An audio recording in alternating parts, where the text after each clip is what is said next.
Hey, everybody, on this episode, we're going to be talking about the Texas Property Code, and I've got a fantastic eviction story for you. Welcome, everybody, to the San Antonio Invest Podcast. My name is Brad Larsen. I'm the founder of RentWorks and SaleWorks, covering the San Austin real estate markets. My company offers full-service property management and leasing-only services for investors, along with aiding buyers and sellers in purchasing real estate for investments or their primary residence. After leaving the U.S. Army as an infantry officer, I landed here in the San Antonio area, and I've been selling real estate since 2003. The purpose of this podcast show is to offer the highlights and takeaways from the local and national real estate markets affecting possibly you. So one of the questions I always like to ask in the beginning is, why is this important to you? Because we're going to be talking about property codes and the sales market and the buyers and sellers and good stuff that circle in and around property management. So property management is an interesting business. We have to understand all the property codes, and that entails quite a bit. And this is where this episode is going to be important, because we're going to talk to you about what those property codes entail and why you need a good professional property management company to ensure those are being applied. Those types of things can get you in trouble. Writing lease agreements on a napkin or a handshake agreement with a tenant is not always the best way, because the what ifs. And one thing I always want to tell people is that we take a marginal tenant and turn them into a great tenant, because we enforce our rules. Basically, we have everything in writing. We do solid lease agreements. We have zero tolerance for rent collection policies. And if a tenant doesn't pay, then we also take the action to make sure that they do pay, follow up with them. And if we have to, we evict. And our eviction rate is extremely low, lower than almost anyone in the entire market, because of our rules and regulations, and because of our follow-up, because of our systems, and because we, again, make a very marginal tenant turn into a great tenant by providing them access to pay easily, by answering the phone, by communicating via email and or text. So enough about that. I do want to talk about the Texas Property Code. So this applies in a couple of different facets as I look at it. The Property Code talks about what your home has to be as far as condition, like what you have to have inside the home, in addition to the rules and regulations that apply towards leasing the home, renting the home, and enforcing that lease agreement. So first off, this is where everybody gets shocked a little bit. And I want to make sure I bring it up in a podcast to talk about this, because if you first hire a property manager, the right good property managers in any state should bring that property to whatever code you are in. In Texas, we have our Texas Property Code. Property Code 92 point jargon. There's like 4 or 5 in there, 92 point something something. And I say that because there's a whole laundry list, and they're laws.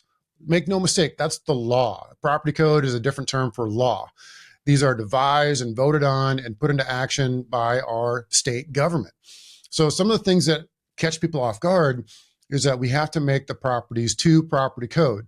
So what does that mean? It means a keyless deadbolt on all exterior doors. So inside the door to the home is a deadbolt latch, left, right, locked, unlocked, okay? Deadbolt latch. Outside the door on that same key, there's nothing. There's no place to put a key. Outside the door on the same bolt, there is no key face. There's no place to put a key in. Real simple intent is so the tenants can lock themselves into the home and no one can have keyed access to the home. It's a safety issue, clearly. You don't know where those keys have been potentially, which is another thing, key control.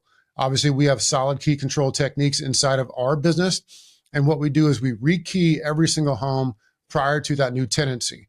So a tenant walks into a home that's been previously occupied by a different tenant. They have new keys. They have a new core lock system that we attach to the home and install on behalf of the owner. So back to the Texas Property Code, what it means in physicality towards what that home has to have. Keyless deadbolts on every exterior door. To include the garage door. I know it gets a little silly, but this is, again, Texas Property Code. What do I mean by garage door? The door that goes into the garage, but yet there's an up and down garage door that's 2 cars wide that's outside that particular door. So basically the internal garage door. Even that one has to have an exterior keyless deadbolt, in addition to the door viewers. That's another part I want to talk about. Every single exterior door, to include the inner garage door, has to have a keyless deadbolt and a door viewer. So the door viewers, those are little peepholes. You drill it into the door on both sides. You put a little peephole on it, and that has to be done. It's a mandatory thing with the correct height. So there actually is a property code standard to make that the correct height from the bottom of the door. Make sure that you are paying attention to that. And this is something that we do on a routine basis in our company. So we have it down to a science, but I'm bringing it up because these are things where an owner may have a nice big home. Let's say it's a $500,000 home or $400,000 home, and there's 5 doors. You got 1, 2, 3, 4 exterior doors. And of course you got the garage door. Now you have 5 doors that have to be brought to Texas property code with a keyless deadbolt and a door viewer. Now, if there's glass in the door, obviously it does not need a door viewer. It gets really kind of difficult sometimes because you can imagine several $1,000 doors being made of metal, and they're designer and they're awesome. And that's not an easy thing to cut those doors and make sure that we're doing it properly. We carry the proper level of insurance to make sure that if something goes wrong with that door, we'll cover it, which is another reason to use a professional property manager like us to make sure the property code is brought to that home, to the letter, and with a company that's going to back up that work like we would. So to keep going, smoke detectors. Smoke detectors are key. There has to be a smoke detector on every level in every bedroom. And again, this is something that we follow. This is that talking point again where, all right, Mr. and Mrs. Homeowner, we just now got your Texas property code. Here's your bill for $500. And they flip out. They're like, whoa, we didn't know it was going to be that much. Yeah, unfortunately it is, because we installed 4 smoke detectors that have to be under 10 years old, which means if it's under 8 on the smoke detector, we replace it. Why replace the smoke detector because at 8 years old? Because if it's a 9-year-old smoke detector, well, guess what? In 1 year, it's going to be out of date during that first tenancy. So if it's under 8 years old, we replace that smoke detector. So now all of a sudden you're putting 4 or 5 smoke detectors in a home. You have 4 or 5 keyless deadbolts. You have 4 or 5 door viewers. And if there's any sliding doors, we have to install a pin to ensure the sliding door cannot be opened in or out without that pin being engaged at the bottom on the interior of the home. So a lot of these things are Texas property code specific. And I haven't even touched on carbon monoxide or anything like that, where the city or the county might require some sort of an additional step to make sure that you're meeting the local and state property codes. Again, all something a property management company can guide you on to make sure that you are in compliance in your rental property. And I talk about this a lot because this, again, catches people off guard. They don't know how expensive it is to make sure that the property is brought to code. Once you bring it to code the first time on any tenancy rollover, it's very easy. Basically, all you're doing is making sure the smoke detectors work. You're making sure the keyless deadbolts are engaging. The door viewers are already in place. All we have to do is change out the core lock systems to rekey the property. So the next tenancy, they have fresh keys that no one else has had. Okay, we've got all that down to a science. We've been in business for over 14 years, and we've got that perfect down to an absolute, down to a science, as I would say. But again, this is bringing it up so I don't flip out owners that don't know these things when they come in from out of state, or they're reluctant landlords, and all of a sudden they get hit with a big bill. We talk about it up front in our business development process, but I'm bringing it up now because that's only one side of the Texas property code. The other side is evictions and tenant laws and how we deal with rent collection and how we deal with non-rental payments. So it's an interesting landscape here in Texas. As evictions go to the justice of the peace. In San Antonio, for example, there's 5 districts or more justice of the peaces. You have 3 or 4 different counties surrounding here that we play ball in, and it's always going to be judge specific. And I want to hone in on that because sometimes the justice of the peace judges don't follow the rule of the law to the letter. And it varies by judges, and it varies by the time they're in. The brand new elected or appointed judges, depending on the, where you are, maybe those judges are being elected, maybe they're being appointed, depending on the jurisdiction. And I say that because smaller counties may not have a justice of the peace. They don't have enough population to warrant one. So they just go straight to the county judges, and they're elected, not necessarily appointed. Politically, it's a mess. I could not explain either way, but let's just say there's a sitting judge and it's their first week sitting there. Well, they may do things a lot differently. They may want to listen to tenants, and the tenants will walk in and say, my dog ate my homework, I lost my job, this, that, and the other excuse. And the judges will sit there and listen to them and shake their head up and down and sympathize and empathize and say, what can I do about it? And after a while, the judges, after they've seen this for 6 months, a year, a couple years, they get straight to the chase. And they, instead of taking 30 minutes for every single eviction case that comes across their desk, and now they're there till 6 o'clock at night, they ask real simple questions. When they really get into office and are sort of a bit jaded, they basically ask, did you pay rent on time or not? It's a yes or no question, Mr. Tenant. No, I didn't pay rent. Okay, you're evicted. And they hit their gavel and away you go. Now, the other side of this is the filing process for an eviction is very tedious and you have to follow it specifically. This is where, again, a good property manager is going to steer you in the right direction, because the notices have to be posted basically either to the door or mailed properly with signed service. I don't necessarily feel that's the right way, best way, because how do we know if the tenant ever got it? But it doesn't matter, because our attorneys, again, we always file evictions with an attorney. They tell us, no, send certified mail, send proof of that you sent certified mail, and you're covered. To me, that's like, well, the tenant, we may or may not know if the tenant ever receives it, because doesn't mean they're going to sign for certified mail just because we sent that. Doesn't mean that they're going to ever go get that mail from the post office, because certified mail, they get a postcard. They look at the postcard and says, you got to go down to the post office and sign for the certified mail. Nobody likes to sign for certified mail. What things good come in certified mail that you can think of other than a giant, large check that you might be expecting anyway? So I don't necessarily believe in that method. The method I feel that could be working the best is some sort of certified service. Like if you're going to serve somebody a lawsuit, they're going to go there in person, knock, knock, and certify that they served either you in person and or put that notice on the property with proof, pictures, whatever it could be. So back to it, this is again where we go to what the judges are doing, and it trickles down to what the attorneys are doing, and it trickles down to how we handle any sort of non-payment of rent. Again, our zero tolerance policy goes straight into the property code and follows it to the letter. If the tenant has not paid on the third day, we're working to post notice and or file and send out the certified mail that lets the tenant know they're not in compliance. So for fun, I'll go some real world numbers here. Let's say we have 30 non-paying tenants at the 3rd of the month or 4th of the month. Let's say the 4th of the month, and that's a Monday.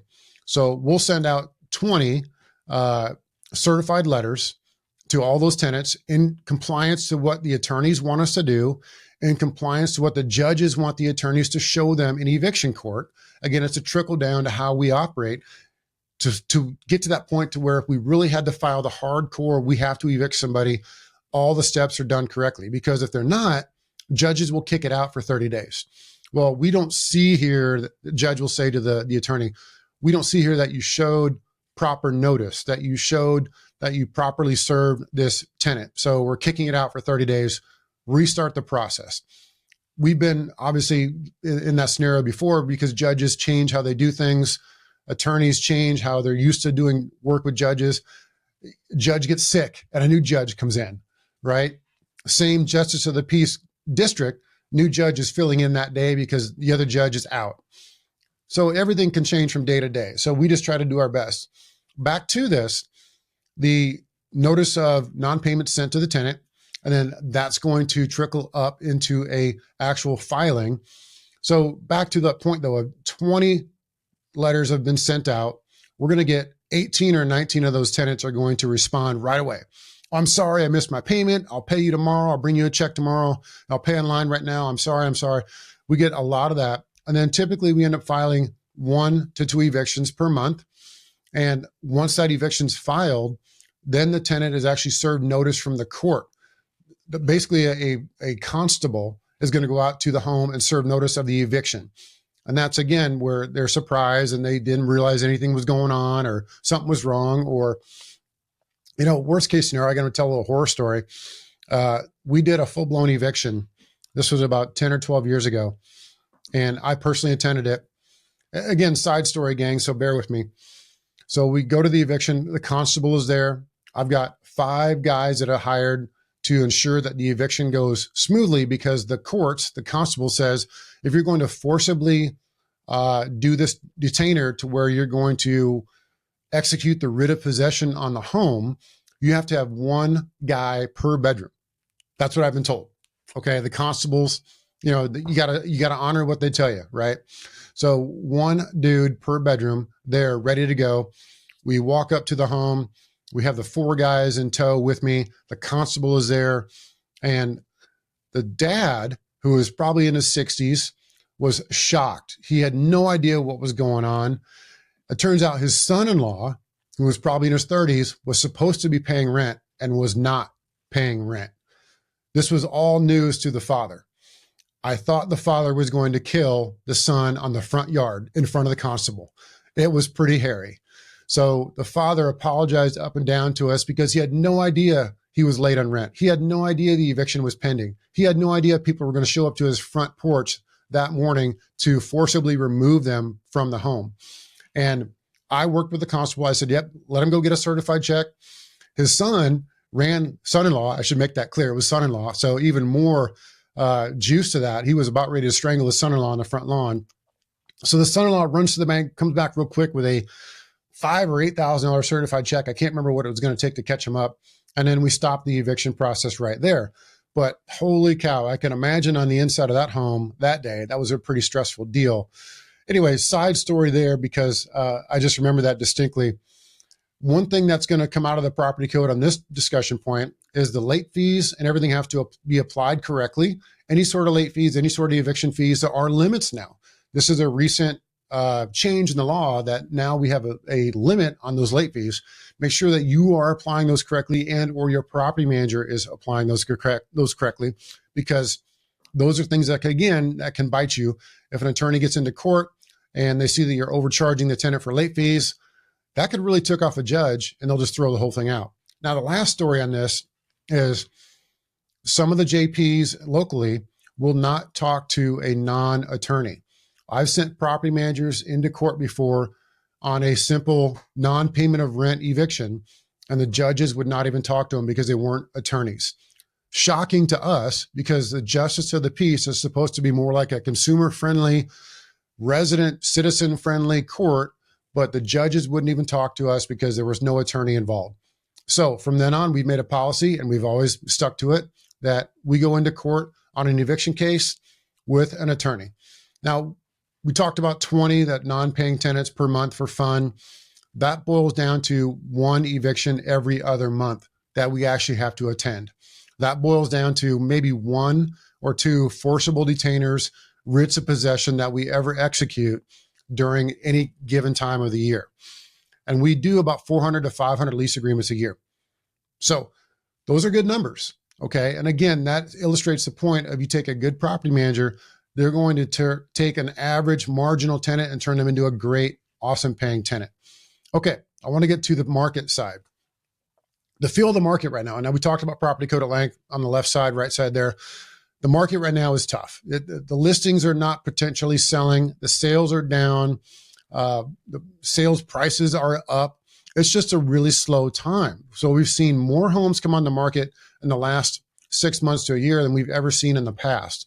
So having said all that, it's not a great time to sell at all. Investors are not seeing great deals out there. They're never buying retail homes. So if you're on the MLS, either you're going to get a lowball offer from an investor, or it's just not going to potentially sell at all. If we do get offers, we're seeing it for 60% of value or worse. The institutional investors are still coming in. They are potentially offering purchases on retail homes, but they have their set little formula.